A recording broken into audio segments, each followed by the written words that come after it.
Hi guys, welcome back to my tiny kitchen. Some people asked me to do a tour of my kitchen, so that's what I'm gonna do today. Other people ask me if this is a studio.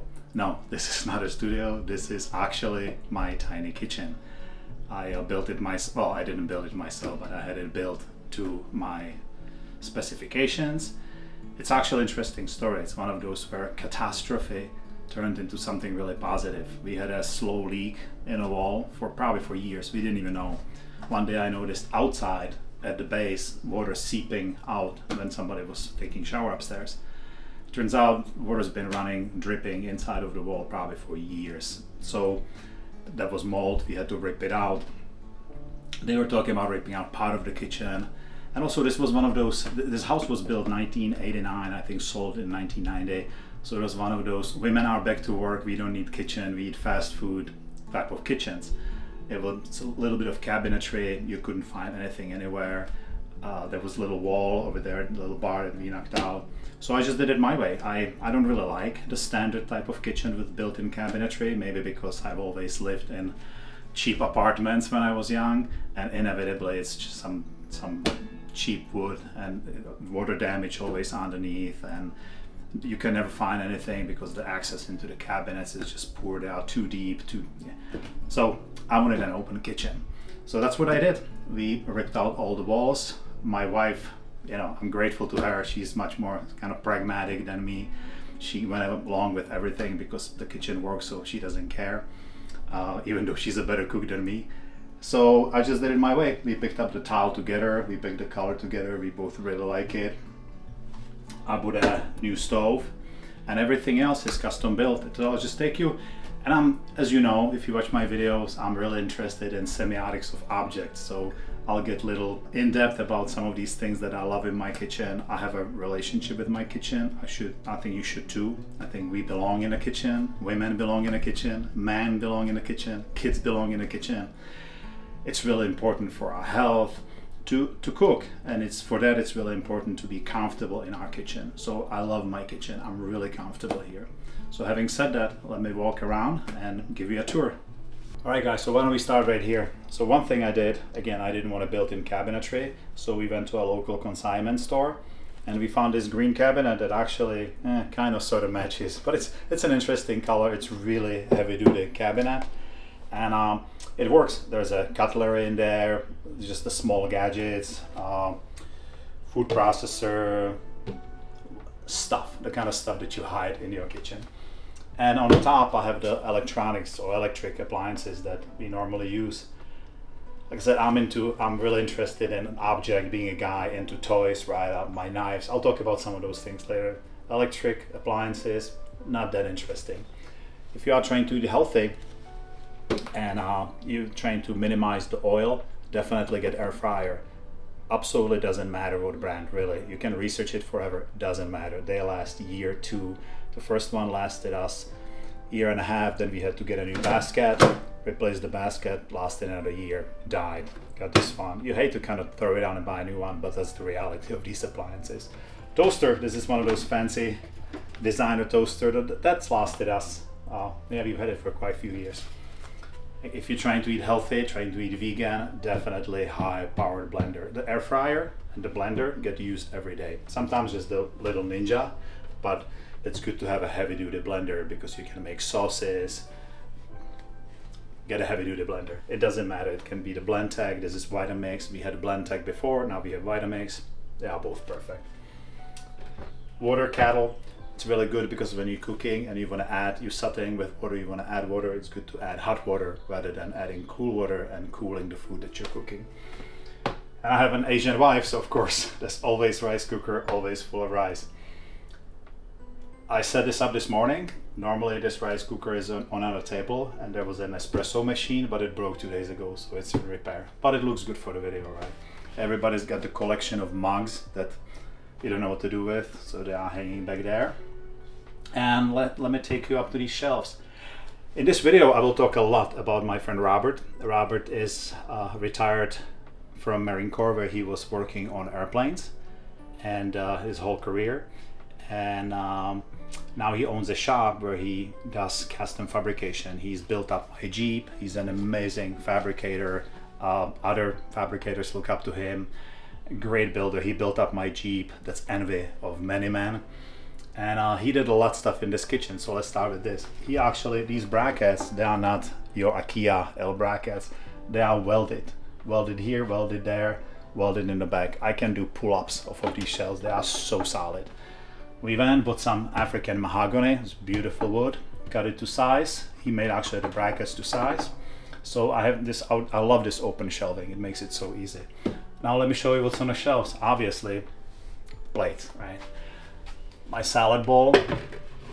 Guys, I hope you have your favorite salad bowl. That's just the thing. If you have beautiful wooden salad bowl, you take care of it, you oil it, you keep your kids away from it, don't allow them to wash it, just wipe it out, you toss your salad in it. It's just beautiful. If you can find just really nice salad bowl that speaks to you, get one. You'll have it your whole life. You take care of it, get a wooden salad bowl. Or two. What else is here? I brought these from Korea. My niece, I'll talk about my niece a little bit more. That was a little gift for Soju. If you cook so much Mexican as we do, obviously you have to have something to put your tortillas in. Variety of plates. These bowls, I made a separate video about, but I'll mention them. You know, those, they say if your house was on fire, what would you grab when you're running? The pictures of the kids, your kids, the dog, jewelry. Everybody has a list of the things that they would grab. This set of bowls would definitely be on that list. Like I said, I made a separate video. My niece, I love her very much in Korea. She knew we were to take temple stay together. And ever since then, the monks use these for ceremonies. Ever since then, I really, really wanted a set like this. And you can find them. You cannot go to a store in Korea and just pick these. You can go to Buddhist supply store. You will not find these. These are actually made by an artist in the mountains. He was in some American woodworking magazine. And when you take a tree, normally bowls are made from the tree this way, right? These are actually cut. If you look at a tree, they are cut this way, and then they are all made to fit this beautifully into each other. And monks use them for sort of ceremonious meal, where one has water, one has kimchi. I have a separate video, and I actually try to have that meal once a week, just to remind me of a positive relationship with food, of no waste, etc. So I'm so grateful. One year I showed up in Korea, and she surprised me with these, and I am so grateful.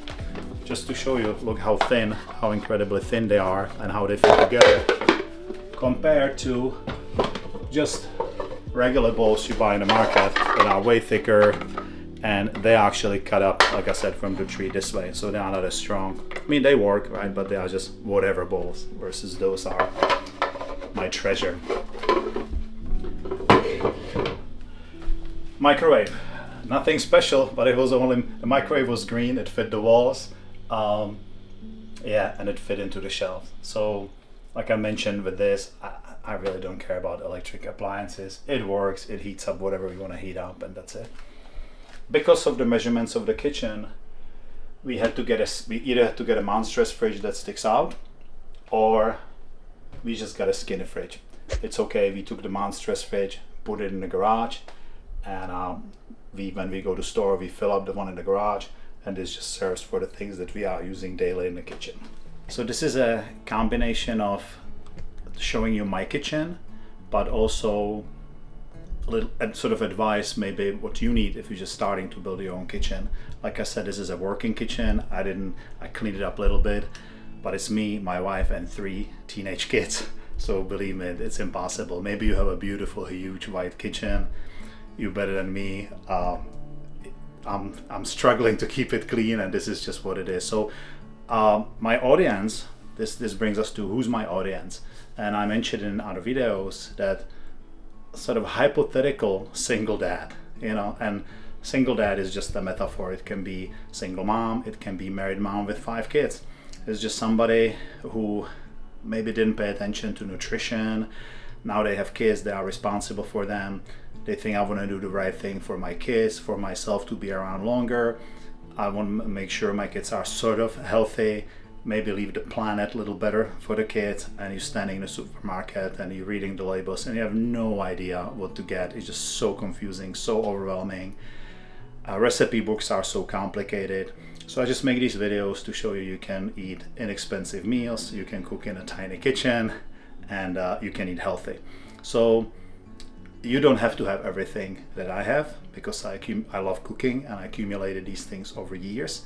So I'll try to point out what would be important. So up there, you know, you can see some ceramic, clay, Korean pots for making rice, for making Korean stews. Obviously you don't need that. Different size of these kind of pots. Stock pot, you should have a stock pot for spaghetti. I have one that's probably 5 times bigger than that, sitting in a garage if I want to make a huge stock. I love these Le Creuset cast iron pots, and here's kind of a big one. This one I use all the time. I would love to maybe have one that's between this size and this size. You don't need all this variety. If you buy yourself this one cast iron pot, you can make stews, soups, you can make so many things. Frying pans. This is carbon steel. I love carbon steel. It's too complicated. If you're starting out, don't do this to yourselves. Learn, but don't use non-stick either, because it's terrible for your health. Use stainless steel, or maybe again Le Creuset cast iron. I have a little one. All I do in this one is sometimes cherry tomatoes with a little bit of vinaigrette to put on top of salad. Pour, you know, make holes. Then with a fork, a little bit of oil is just dry, some balsamic vinegar, move them around a little bit. Delicious. That's it. Paella pan. Now back to my friend Robert. He actually, if you can see it right here, when I put the stove in here on the side, he built this little rack that holds all my baking sheets. You know, even put a little handle on it. The little things he does for me, like he cut this to size, because this is so big that things can easily wobble and fall in. So this makes it flatter surface. Just so and he just made for me this chinga, which is really just a tortilla warmer. You heat it up. If you cook Mexican like me all the time, you don't have to have a pot or whatever. You can heat up so many little tortillas for your tacos at the same time. This is made out of a huge chunk of stainless steel, and underneath even bigger chunk of carbon steel, and then he put a handle on it. Like I said, he was an aircraft mechanic, he's a fabricator, so this is definitely overkill. It's tack welded all around to a quality that most welders would be jealous of. That's my friend. Stove. This stove, I was looking at all kinds of Vikings and this and that, but this stove is made locally in I think in Santa Fe Springs. This company makes these quality stoves. I think the burners are like 25,000 BTUs. It's more than Viking normally has it. So it's really, really powerful burners. One of them has a lower heat for just keeping stuff warm, but it's very well adjustable, all the way from simmer to, you know, apocalypse kind of temperature. And it took me a while to cook on this, because medium on this is super high on other stoves. Back to pots, I just wanted to show you. So if you're starting out, you don't need all this size pot with a lid. You can heat water in it, you can make soup in this, you can make so many things in one pot this size.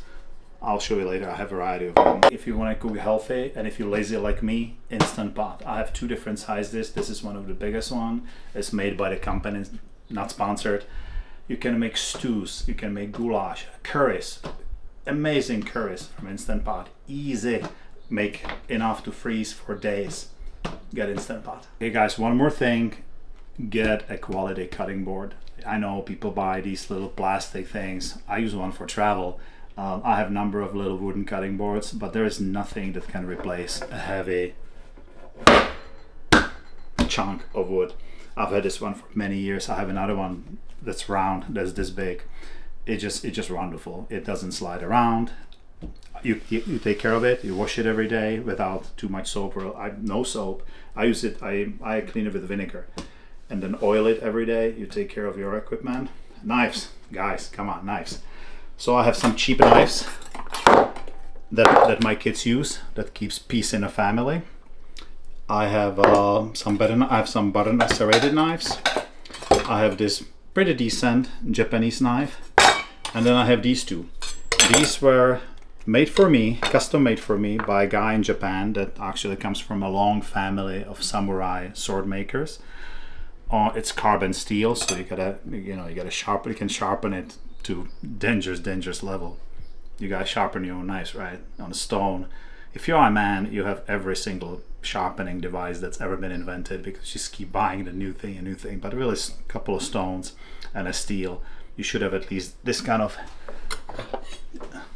cheap Amazon two-sided stone, whetstone, and a steel, and that will take care of you forever.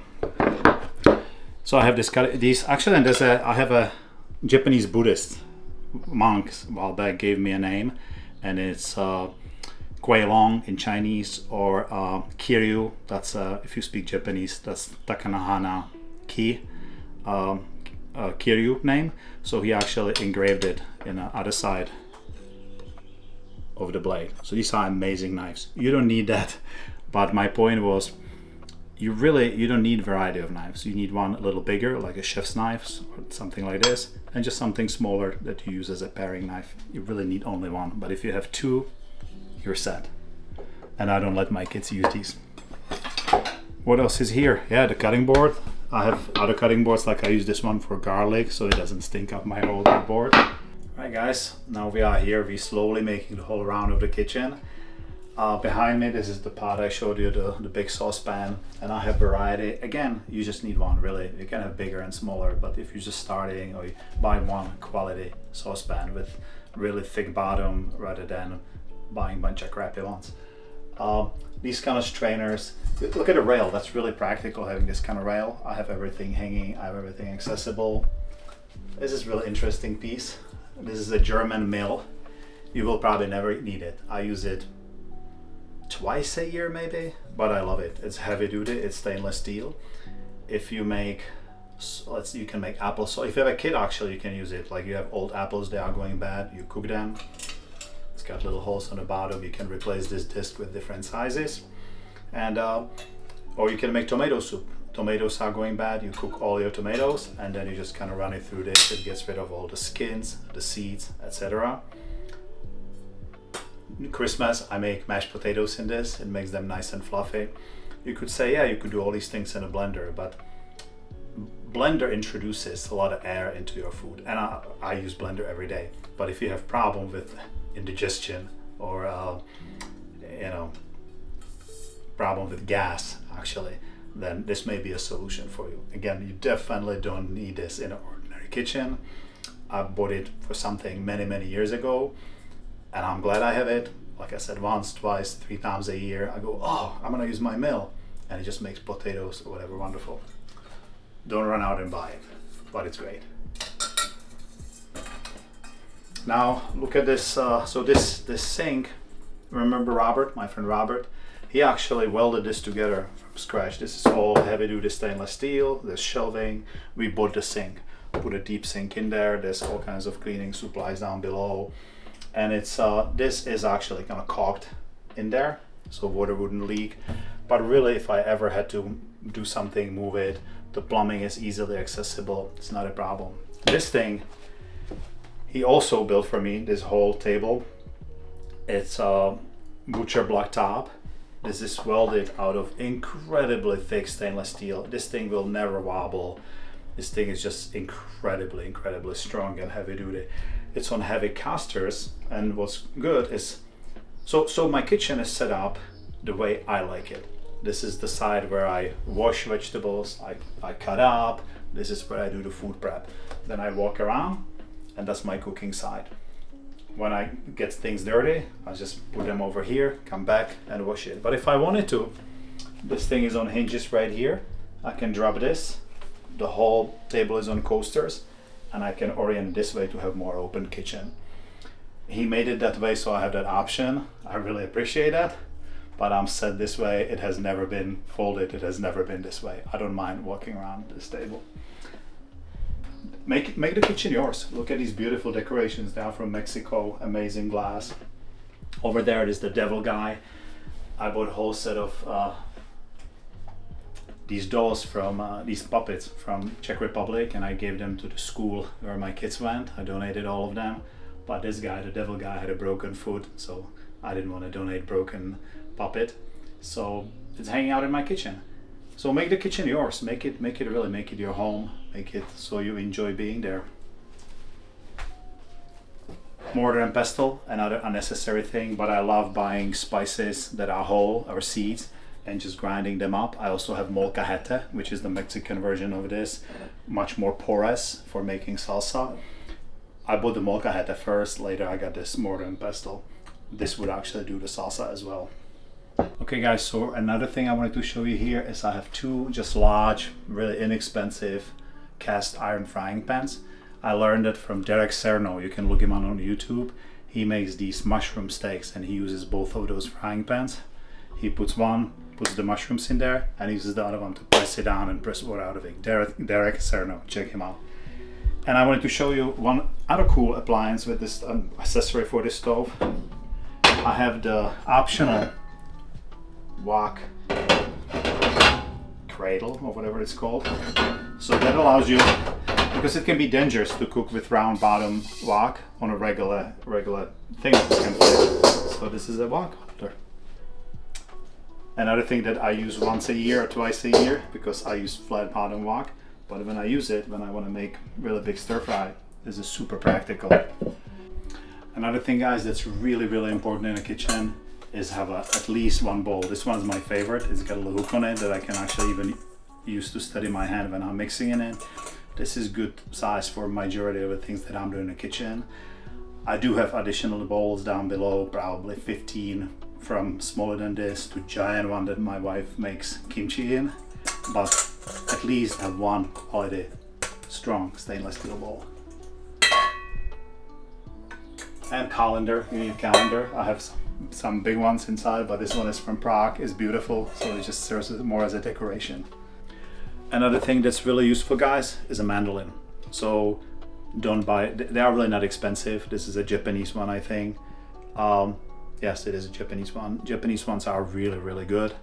So don't buy cheap, even the expensive won't be expensive. Be super careful. There's so many injuries done with the mandolin.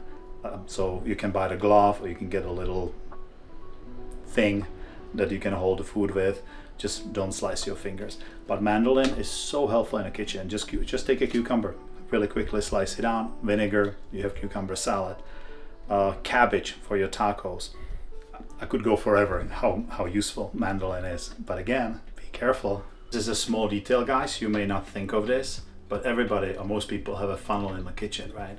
But do you have this one? Again, inexpensive, heavy duty, stainless steel. This funnel fits exactly in the mason jars. If you cook like me and always overcook, I always use a big pot or I use Instant Pot, and I make enough that I can fill up 6 mason jars and put them in a freezer. This is amazing. You don't make a mess. You just go from mason jar to mason jar, fill it up, get one of these. That's about it guys. I think that's the rest of my kitchen. I hope you enjoyed this video. Please make comments if you have any questions, and but mainly make your kitchen yours and get in there and cook and make some healthy meals. Thank you for watching and being here with me. Bye.